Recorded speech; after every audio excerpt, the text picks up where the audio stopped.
So by now, you've probably seen a lot of dialogue and a lot of videos about this man right here. But for some of you, it might not make complete sense because it's a very complex story. You also might not follow college football, but that's okay. This is the reason why you follow me, because I take stories like this and I break them down brick by brick and put it all into one digestible video. So if you like talking about trending topics in the news, social media, and true crime, be sure to like, follow, share, and subscribe depending on what platform you're watching this on. With all that being said, let's get into this. Meet Kyren Lacy. He played college football for LSU, and he was expected to be a pretty high NFL draft pick. Now this part's important, so pay attention. Kyren plays for LSU, which in college football is one of the premier programs in the country. And if you're not familiar with college football in the South, it's a religion. The reason why this is important is because Kyren isn't just, quote-unquote, a college football player. There's a sense of celebrity that comes with playing football at LSU. Everyone knows you, everyone wants to be around you, but sometimes being a celebrity football player in the South can have its perks. But just like with any other celebrity scenario, it also has its downside. It also has its haters. So keep that in mind. One day Kyren was driving, I believe to football practice, but don't quote me on that, and there was an accident. According to police reports, Kyren was a part of that accident. Not only was he a part of it, but according to police reports, he was driving recklessly, was responsible for the accident, and then he drove away. As a result of that accident, according to police reports, 2 people collided head-on. Meet Herman Hall. He's a 78-year-old Vietnam vet. He was a part of this head-on collision, and unfortunately, he passed away. Meet Briana. Briana was also a part of this collision, and even though Briana survived, she ended up with a pretty significant leg injury. And as a result, she was transported to the hospital, went through surgery, and months of physical therapy. And because of this injury, she ended up suing Kyren Lacy. That part's important, so pay attention. This is a hand-drawn sketch of that accident. You can see where it says Lacy V1. That's obviously Kyren Lacy. You see down below where it says V3, V2. V3 is Herman Hall, V2 is Briana. And this third vehicle is a gold truck, and we're not going to name this person. You'll understand why later.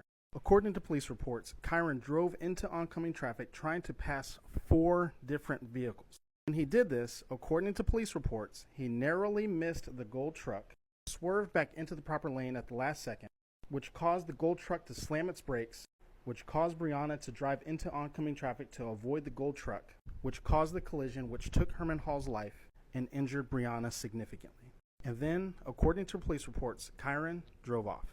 And as a result, Kyren was charged with negligent homicide, felony hit and run, and reckless operation of a motor vehicle. Now, remember when I told you that there's a certain celebrity status that comes with playing at LSU? When reports hit the news that Kyren took Herman Hall's life as a result of his own reckless driving, the news and social media went crazy. The amount of harassment that Kyren and his family experienced was unfathomable. And don't forget, Briana also sued Kyren to make matters worse. And Briana also started to grow a following on social media by documenting her injuries and documenting her stay at the hospital, documenting her physical therapy. So for a period of time, Kyren was the most hated person in the country. One thing I forgot to mention, all of this was happening right before the NFL draft. So now teams who were once interested in drafting Kyren had some serious question marks. Kyren was potentially going to lose millions. Now in the state of Louisiana, all homicides go to a grand jury. The night before the grand jury appearance, and 11 days before the NFL draft, Kyren started to have a breakdown as a result of all of the pressure. He got into a dispute with someone close to him because he told this person that he was going to drive away and take his own life. The person refused to give Kyren the keys. So Kyren took a loaded you-know-what, threatened this person, and shot it into the ground, forcing this person to give him the keys. Kyren then drove away. This person made a wellness call to the police. A police chase ensued, and Kyren took his life during this police chase. Meet Matthew Ory. This is him at Kyren's memorial. At this memorial, he made a vow to clear Kyren's name. He even said at the time all he needed from Kyren was one more day. He said that he was confident that had this gone to grand jury, that Kyren wouldn't have been indicted at all. And at first, this just seemed like attorney talk in an emotional moment. All of this happened back in April. And after this moment, it seemed like everything just kind of died down after that. Until, at some point in time, a lot of you probably saw clips from this interview right here. It was an exclusive interview with Matthew Ory in HTV, and the evidence that Matthew presented overwhelmingly cleared Kyren's name. Check out this next clip from that interview. That Further north, Kyren Lacy passed four cars. However, he was back in his lane of travel, 92.3 yards. Back in his lane, behind Mr. Hall.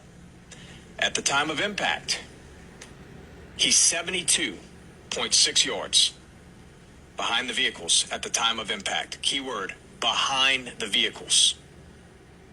That is not how this story was ever painted. Never. So as you can see, what the district attorney discovered in the investigation was that Kyren was nowhere near the car crash. As a matter of fact, he was almost a football field length away from the accident.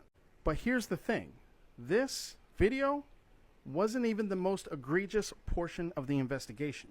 There was evidence that supported that the Louisiana State Police Department knew that Kyren was not involved. Do you remember Briana, the other person in the head-on collision? What they discovered in the investigation was that she was tailgating this gold truck right here. And the reason why we know this is that she was given a ticket for tailgating and causing the accident. But when police discovered that Kyren was near the accident, they told Briana, don't worry about the ticket, it's going to go away. Check out this next clip from the same interview and the same investigation.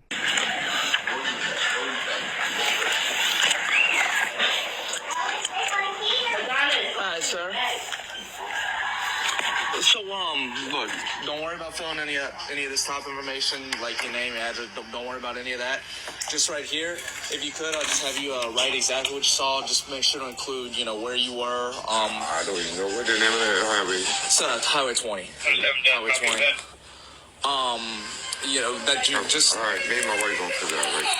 Okay, just make sure you add in there that you had to slam on your brakes and the brakes you had to slam on the brakes to avoid that charger and the brakes locked up to avoid that charger. That's. I ain't speak my connect because I wasn't even going for it. That lady in the back of me, she didn't saw what was happening. That's how she caused that wreck. She was running in the back of me. She pulled on the other side, and I didn't. So, but the charger was coming right at you, right, correct? Right. And that's why you had to slam on your brake, the head on with you. So yeah, just make sure you include that, and that's very important because we're trying to locate this charger right now. So just include that in the statement, and I'll read it over, and then I'll be out of here. In that video, you can clearly hear the suggestive nature indicating that I need you to say that you had to slam on your brakes and you had to avoid a charger. Okay, just make sure you add in there that you had to slam on your brakes and the brakes you had to slam on the brakes to avoid that charger and the brakes locked up to avoid that charger. That's. But then you hear Gold Truck, the witness who's the Gold Truck, what he says. And he says verbatim. I ain't speak my connect because I wasn't even going for it. That lady in the back of me, she didn't saw what was happening. That's how she caused that wreck. She was running in the back of me. She pulled on the other side, and I didn't. I didn't skid marked or nothing because I wasn't even going that fast. That lady in the back of me, she didn't see what's happening. That's how she caused that wreck. She was going to run into the back of me, and she pulled into the other side. Meet Tyler Werner. This is the Louisiana State Police officer of the Bodycam we just watched. He was interviewing the person in the gold truck that we were talking about earlier. What you saw and what you heard was him trying to coerce the witness into saying that this was Kyren's fault. But here's where things get interesting.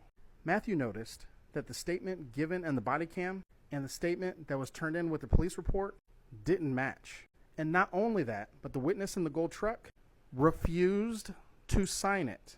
And something else that was mentioned in the interview that no one else is talking about, there was a passenger in the car with Kyren, and no one bothered to interview or talk to him. So a lot of people are trying to figure out why all of this happened. Why did Tyler try to coerce the witness? Why did Briana not only lie, but then sue Kyren? People want Briana and Tyler to be held accountable. But as of right now, the Louisiana State Police Department has doubled down. They issued a statement basically saying that they did an investigation and that the investigation was thorough enough to issue an arrest warrant for Kyren. So as of right now, it doesn't look like there's going to be any sort of punishment for Tyler. As far as Briana goes, she put all of her social media into private. And we'll see if anything happens to her, but I'm sure Kyren's insurance company that settled the lawsuit is going to want to have a word with her. Be sure to subscribe to my Substack for updates, and also follow and subscribe for more content like this.